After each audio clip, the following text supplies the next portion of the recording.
যদি চান কেউ আপনাকে অনেক ভালোবাসুক তাহলে তাকে কষ্ট দেবেন।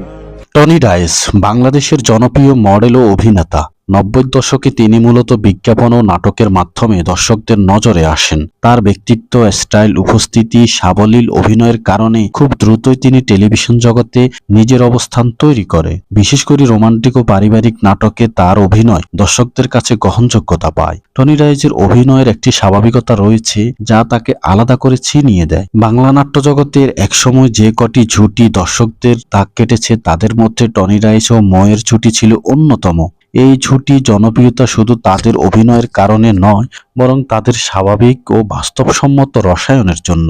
টনি ডায়েস পরিচিত ও মার্জিত অভিনয়ের সঙ্গে ময়ের প্রাণবন্ত অভিনয় আবেগঘন একসাথে মিলে তৈরি করেছিল এক অনন্য সমন্বয়। তাদের একসাথে পর্দায় উপস্থিতি দর্শকের কাছে অনেকটা বাস্তব জীবনের সম্পর্কের মতো মনে হতো, ফলে দর্শকরা সহজে তাদের চরিত্রের সঙ্গে নিজেকে সংযুক্ত করতে পারতেন। বিশেষ করে রোমান্টিক দৃশ্যগুলোতে তাদের চোখের ভাষা, সংলাপের টোন এবং অভিব্যক্তি ছিল অত্যন্ত স্বতঃস্ফূর্ত। কোথাও বাড়াবাড়ি বা অতিরঞ্জন ছিল না, বরং একটি পরিমিত আবেগ ছিল যা দর্শকের হৃদয়ে ছুঁয়ে যেত। তাদের একসাথে করা নাটকগুলো প্রচারের পর দর্শকদের মধ্যে ব্যাপক আলোচনা তৈরি হতো। অনেকেই মনে করতেন তারা বাস্তব জীবনেও জুটি হলে মানিয়ে যেতেন। এই ধরনের দর্শক প্রতিক্রিয়া প্রমাণ করে যে তাদের রসায়ন কতটা শক্তিশালী ছিল। তবে সময়ের সঙ্গে সঙ্গে এই জুটিকে আর তেমনভাবে একসাথে দেখা যায়নি, ফলে নতুন প্রজন্মের অনেক দর্শকই তাদের এই অসাধারণ রসায়ন সম্পর্কে তেমন জানেন না। তবুও যারা 90 দশকের নাটক দেখেছেন তাদের কাছে টনি ডায়েস ও মৌ